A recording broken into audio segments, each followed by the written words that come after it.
Okay, so thanks, Mailani. My name is La Valle, and I'm a PhD student in the marine biology program at UH, and I'm in the Thomas lab out at HIMB. Okay, so today I'm going to talk about groundwater in Maunalua Bay and its effect on benthic is a fancy word for really algae in my case, community composition and productivity. So I'm really glad I'm giving this talk here because you're all very familiar with the Maunalua region. And the sites that are of interest to me are Black Point, Wailupe, because those have groundwater influence. Actually, there's 3 sites in Maunalua Bay that have groundwater. One is Kavaikui, which is between Wailupe and Niu watersheds, but I did not include that in this study, so I'm not going to talk about that. A quick definition of groundwater. I'm sure you all know, but groundwater is just water that percolates into the rocks and infiltrates in the crevices in the rocks underground and is held in aquifers. And then eventually it can seep out offshore into the ocean or really close to shore as well. And that's what's of interest to me. 3 characteristics of groundwater are that it's fresh, so low in salinity. It's colder than surrounding coastal water, at least in Hawaii, and it's high in nutrients. And nutrients are interesting to me because photosynthetic organisms need nutrients in order to do photosynthesis. And so if we all of a sudden increase the nutrient levels in coastal water, then that could increase the growth of photosynthetic organisms such as algae and increase the productivity of them. And if that's the case, and some algae are more favored than others, then the community composition might change as well. So in order to answer this question, what are the effects of groundwater on community composition and productivity, I had to do a lot of mapping. So I mapped the nutrients coming out from the groundwater seep into the coastal area. I mapped the algae, the growth, and the productivity as well. Okay, so the first thing we did was take a bunch of water samples at the groundwater seep and a little bit further out. And we saw that there's a really strong relationship between the salinity and the nutrients. So if we look at these end members, that's actual groundwater. So groundwater is low in salinity, so it's fresh, and it's really high in nutrients. And once it comes out of the seep, it dilutes with, it mixes with coastal water and dilutes the nutrients. This is just nitrate and nitrite, which is just one example of the nutrients that come out. And then once it mixes, it reaches the oceanic end member, which is really low in nutrients here in Hawaii. And another thing, there's 2 lines here, one with red dots and one with yellow dots. The red are from Wailupe and the yellow from Black Point. And we see that at Black Point, the nutrients that come out of the groundwater are much higher than those at Wailupe. We can talk about that, why that is later. So once we have a really strong relationship between salinity and nutrients, I can use salinity as a proxy for nutrients. So at Wailupe, I put out 20 different sensors at those dots, and I left out salinity sensors for about a month. And I did this at Black Point as well. And over here is where the groundwater comes out of, and then it mixes offshore. So if we were to take this sensor and graph it over, let's say, a month, we would get something like this. So the red line is the salinity close to shore, right by the source. And you see that it varies a lot. So it goes from really low salinity to high salinity. And if you were to zoom in on a day, you would see that it follows the tidal patterns. So when it's low tide, the groundwater is really able to shoot out, and then the salinity is low. And then as the tide comes in and becomes higher, there's more pressure on the seep, and then there's less groundwater that's able to come out. And so the salinity pattern follows the tidal patterns. And then offshore, this black line, there's much less variation in the salinity. There's still a daily variation, but it doesn't reflect the tides.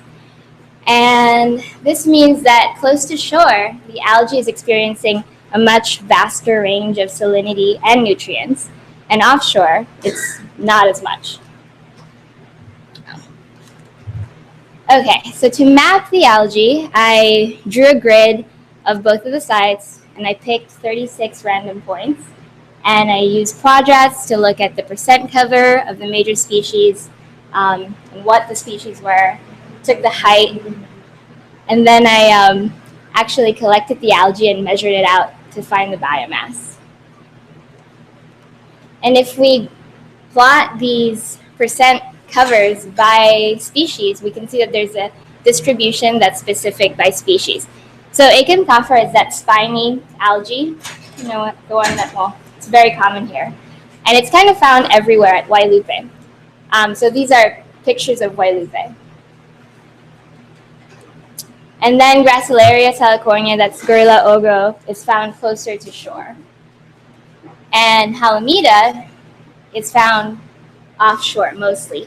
Halimeda is this green algae. It sometimes looks white because it has calcium carbonate in it. So again, distribution of algae varies by species.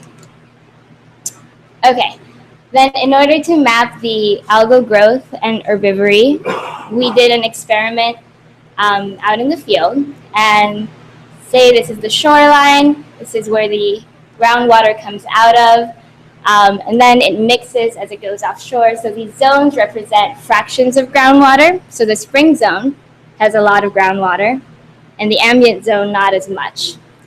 And these three drawings are the three treatments that I had in each zone. So we had a caged algae, an open cage, and a no cage. So the cage would show us gross growth. So if you just let the algae grow without any fish eating it, that's what you would get from that treatment. The no cage treatment, it's just an algae attached to a mesh to a rock, and that will give you net growth because you have growth minus the herbivory, so if any fishes are eating it. And then the open cage is just a treatment to see if there's any caging effect. So some fishes like to go to where cages are, some fishes don't. And so if there is a difference between the no cage and the open cage, we would know that there's a caging effect. And what we found out, at least at Black Point, is that this algae, Bryopsis pinnata, is usually found close to the spring and transition zone, so close, like right here. But when we did this experiment, we saw that, at least in the summer, in the ambient zone is where it actually grew best. And what this leads me to believe is that offshore there's actually a bunch of different algae, and there's not really any bare rock for the algae to hold on to. And so where it actually ends up growing is close to the seep where there's a bunch of bare rock. At Wailupe, we didn't find any significance over growth rates, herbivory, zones, or treatments. And I think that's because we chose non-palatable algae, so algae that's not yummy to fish, so they don't eat it. And also the growth rates, so we measured this over 3 days, but I think that the algae needed more time to grow, so we didn't see anything yet. Food for thought for the next experiment. Okay, so to map productivity, you would do the same thing over those zones, but you would do benthic chambers, which is just a fancy way of saying plastic bag underwater. And you would trap some water you would trap some water in the bag and trap a patch of algae.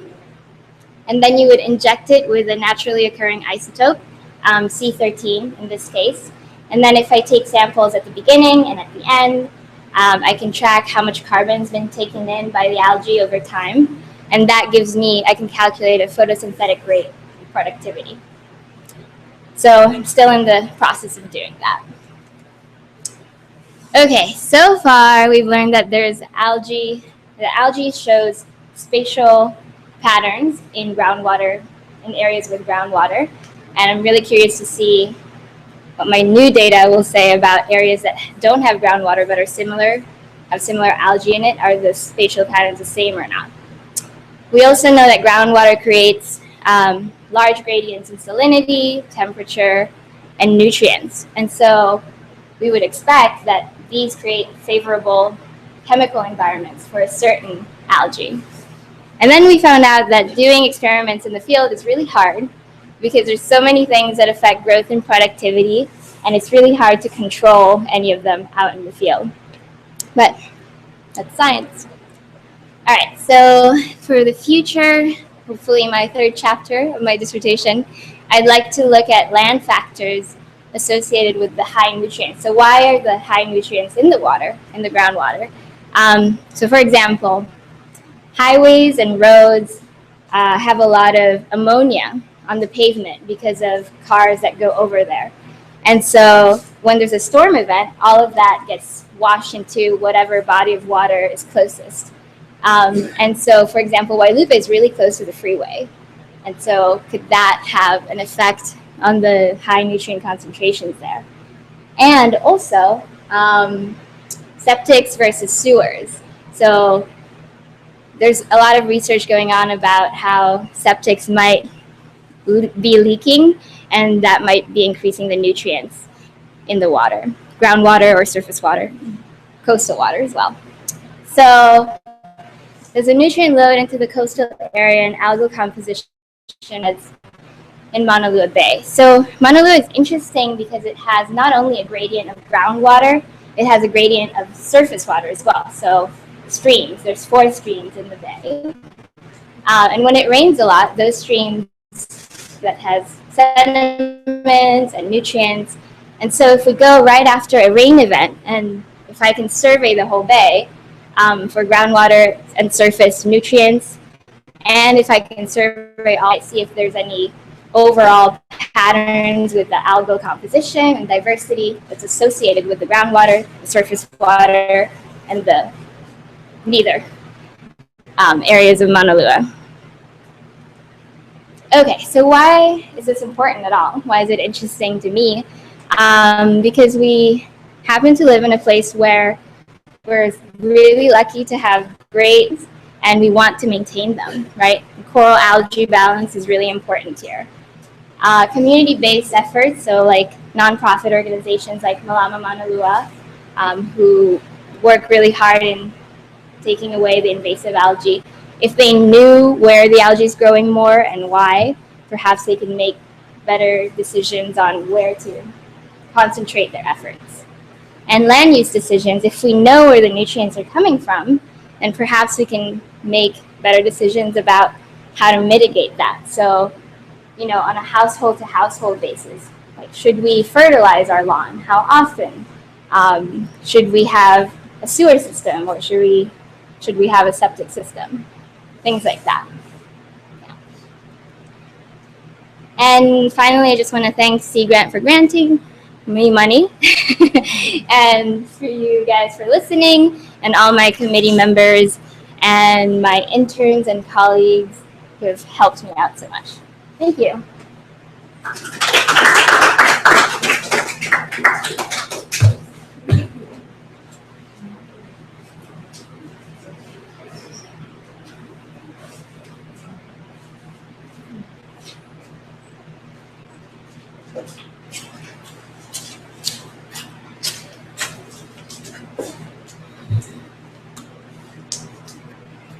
Hi everyone, my name is Keano Pavlosky, and I'm a master's student at the University of Hawaii at Manoa, and I study molecular biosciences and bioengineering. Today I'll be talking a little bit about my thesis research project titled, very long, Effects of Cyclical Changes in Environmental Salinity on Osmoregulatory Parameters in the Mozambique tilapia, species name Oreochromis mossambicus. Let's get started.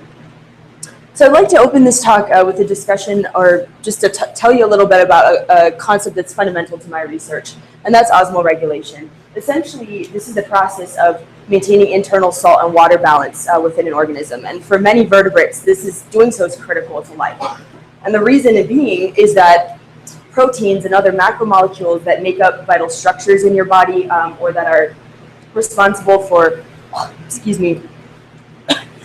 enacting vital biological processes, are held together by very weak intermolecular forces. And these forces can be disrupted quite as easily by changes in pH, salinity, temperature. And so really osmoregulation is geared toward maintaining an optimal operating environment in terms of salinity for the proteins responsible for keeping you alive. What does that have to do with Mozambique tilapia? Good question. So Mozambique tilapia are a really excellent model for studying osmoregulation because they're a Euryhaline Terio species. What that means is, as a Euryhaline fish, they're capable of surviving over a broad range of salinities. And their native habitat actually are estuarian waters off the southeast coast of Africa. So the wild populations don't live very more than a mile, excuse me, from the tidal ebb and flow. And so these fish really have evolved, again, to weather cyclical changes in salinity in their environment. And that's a critical point in relation to my research, which we'll talk about going forward.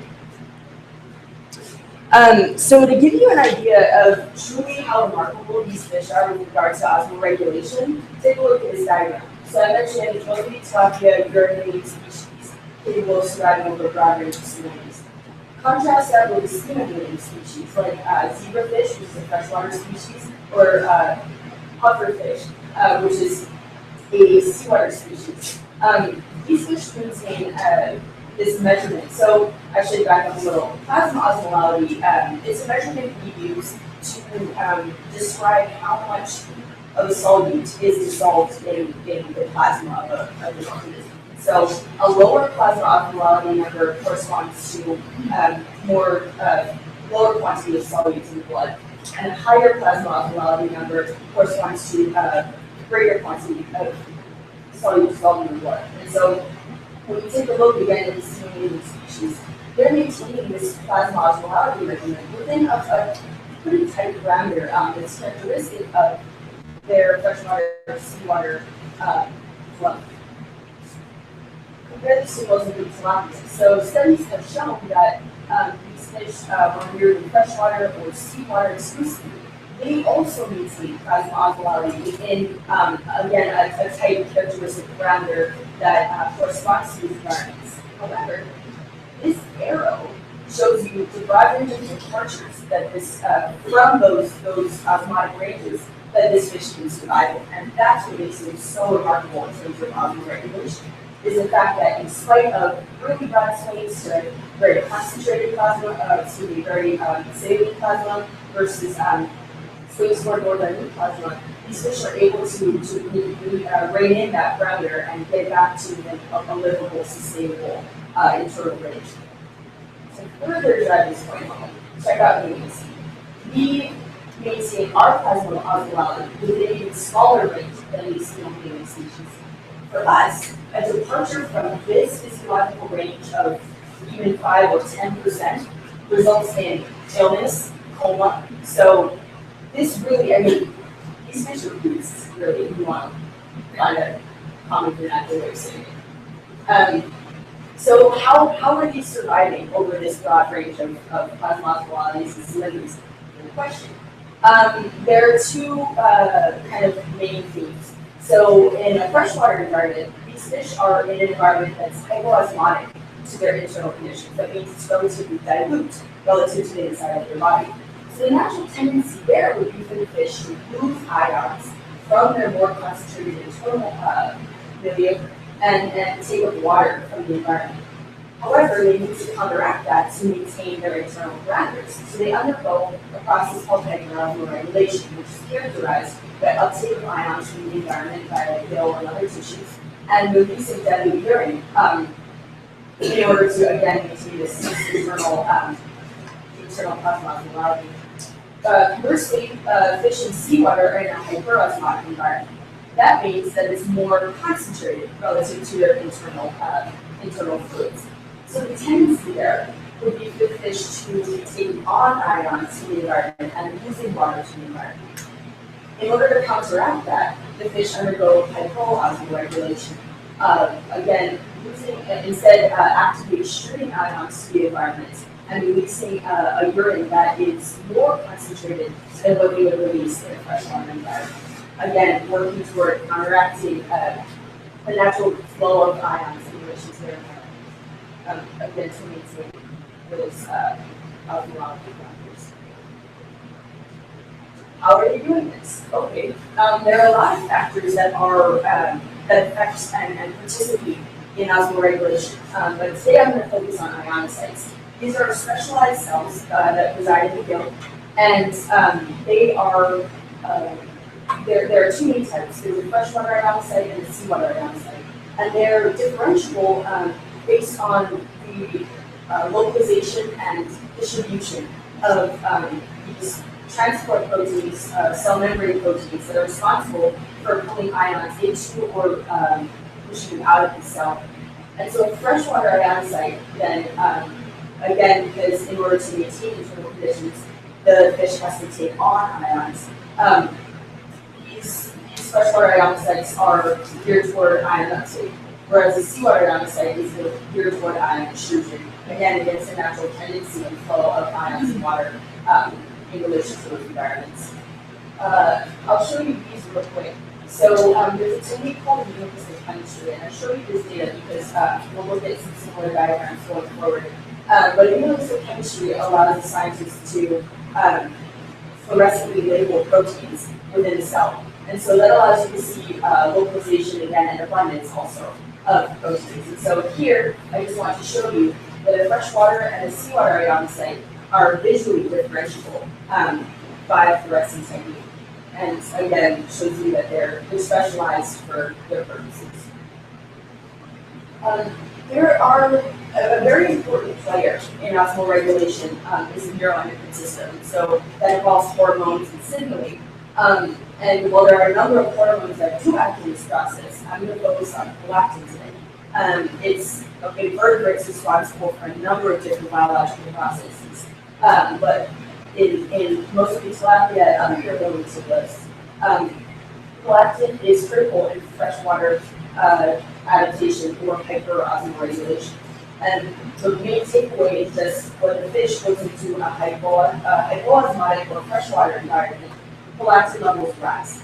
And the prolactin in turn signals tissue like kidney, gut, gill to undergo hyperosmoregulatory processes. So that means, physically taking up ions from the environment as well as blocking permeability of water, so that it can't just, question.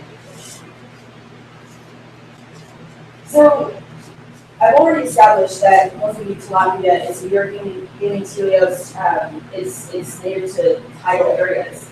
Interestingly enough, though, in our field, the studies up to this point have really only looked at these fish either in freshwater only or seawater only, or transfers between the two, so freshwater to seawater to freshwater.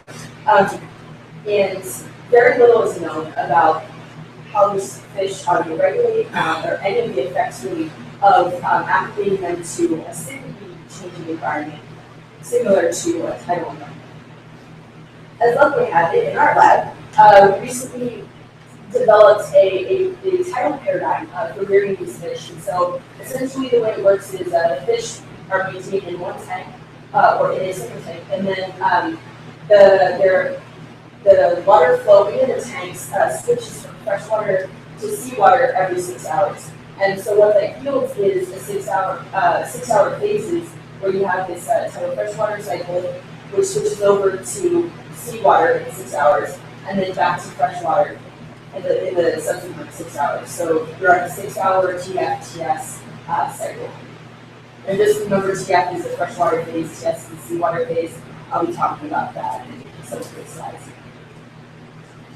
Prior to my taking up this project, a student before me started examining the tidal paradigm in relation to the Mozambique tilapia. He reared fish for 4 months, from 5 weeks to 4 months old, in this tidal paradigm, and he found some interesting things that form the basis of my work. So the first thing he found is that plasma osmolality, so which we talked about earlier on the slide with the zebra fish and food, plasma osmolality in these fish toggles back and forth between the characteristic freshwater parameters and the characteristic seawater parameters with each phase of the tidal cycle. So you can see, again, here's freshwater fish versus a TF fish, seawater fish versus a TS fish. Interestingly, remember I said that prolactin increases with freshwater exposure? Well, it's interesting because during this tidal cycle, prolactin actually is held quite steady. So it's not bouncing back and forth. The levels are actually even with freshwater and seawater phases. Another interesting piece is that the fish were found to maintain ionocytes that were neither wholly characteristic of a freshwater ionocyte nor wholly characteristic of a seawater ionocyte. Instead, they're maintaining sort of they're maintaining the same type of ionocyte over both phases of the tidal cycle that actually resembles quite well a seawater ionocyte. So this is as opposed to the fish, completely changing their ionocyte structure between the fresh and seawater phases of the tidal cycle. So again, really interesting, previously unreported findings. So in relation to my work, my experience, I have two objectives. The first is to assess whether or not adult fish are capable, or what the osmoregulatory ability is of an adult fish in a tidal marine environment, and to see whether or not these fish exhibit similar plasticity of tissues that a 4-month-old fish does in this tidal environment.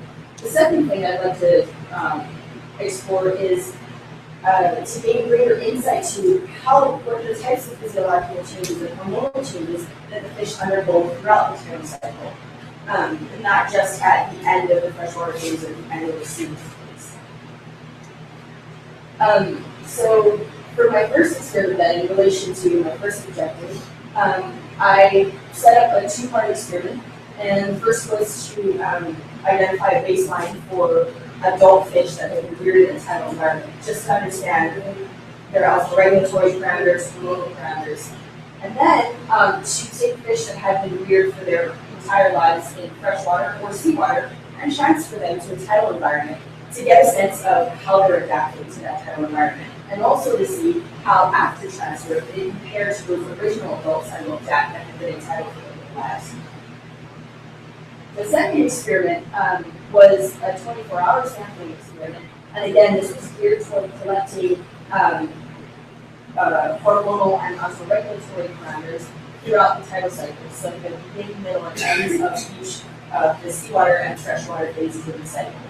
And so, again, this provides a greater resolution and understanding of what's happening to these fish as they go through their adjustments in the tidal cycle. So that's mostly it in a nutshell. I know one very important question is, okay, great, so you told me osmoregulation keeps me alive. Why else should I care about it? Well, studies in osmoregulation can be extrapolated to, the studies that we're doing with these fish, there are possibilities for some of these findings to be extrapolated toward human health, for example. Sick patients, one of the toughest problems that doctors run into is maintaining their internal salt water balance for them when they're sick and can't do it themselves. So understanding how that process works in a model organism might help us understand babies better. And then another opportunity for application is in aquaculture. So I know a lot of people have their thoughts about aquaculture and its impact on the environment, but aquaculture is steadily becoming a way of keeping our world population fed. So if we can find ways of making that process more efficient, using our resources more efficiently, ultimately, there may be some benefits to be made there. So on that note, I'd just like to thank you all for sitting through that. And I'd also like to thank my PI who's here, Dr. Andrew Still, for the rest of, and Yoko Yamaguchi, she's our postdoc, and just everyone else who's helped me in our funding sources, especially the grant. So thanks very much.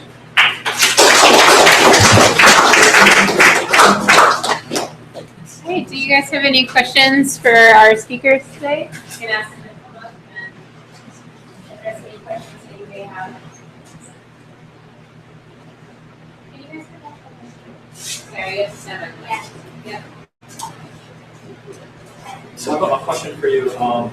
What was your criteria in selecting Black Point and Waylupe Bay versus possibly other areas? So there's three sources. There's three areas where there's groundwater discharge in Maunalua Bay, and those are two of them. And those are two with the highest nutrient concentrations in the groundwater. So you didn't find any type of groundwater discharge in the Paiko area? All of the reason I bring that up is because you're probably aware that the community has been out there pulling this in musically. Yeah. Right now, there's a lot of study or attention to that one There area. is. There used to be a tremendous amount of groundwater going into that area through those small fish ponds. Unfortunately, the highway construction blocked off that, that groundwater flow. But we were always kind of wondering, is it then dispersed? Is it coming out more broad versus that one area where it was kind of coming down? You got no information on groundwater discharge in the Paiko area? So Henrietta Dulayova's group does all the groundwater. They're the hydrogeologists. And there is groundwater at Paiko. It's just not as high in nutrients. That's my understanding of it. And there's estuaries, like the streams discharge right there. So that can be confounding as well. So my study was specific on groundwater, and I wanted a site that had just groundwater, not groundwater and stream. Right. Because that, yeah. But it is interesting. Yes, thank you. We heard lots of interesting things about lots of creatures, but one creature that was mentioned was the woman creature. I'm very interested living here in this area where there is no spot for seemingly swimming in this beautiful new area. And I wonder if it's a possibility to have something done about that. Having a designated swimming area in Maunalua Bay. Yes, swimming area for swimming. There's lots of swimming space for surfers, but nothing for swimmers. That's true. Well, I don't know that my research really goes into that. I imagine it has to do, it's very shallow, at least the areas where I work at, right? So I imagine they would have to dredge in order to... Shallow, but lots of stones. It's true. And rocks. Right, and even when we do our research, there's, we can't take anything really from the bay. We can't really mess with it. So I imagine, that would be quite the undertaking. It would be nice if somebody would do something about it. I'm sure people feel the same way.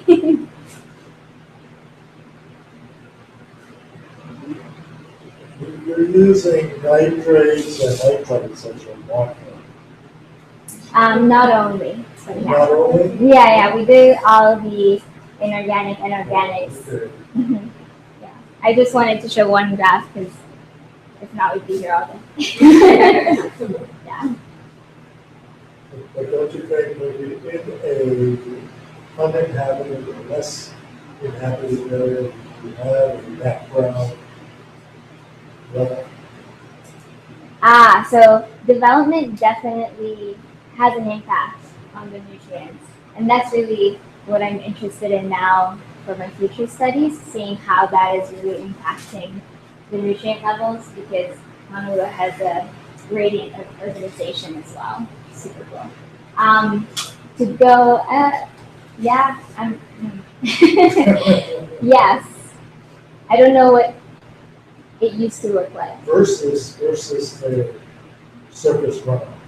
Yeah, isn't that super interesting? Yeah, I would like to be able to quantify that.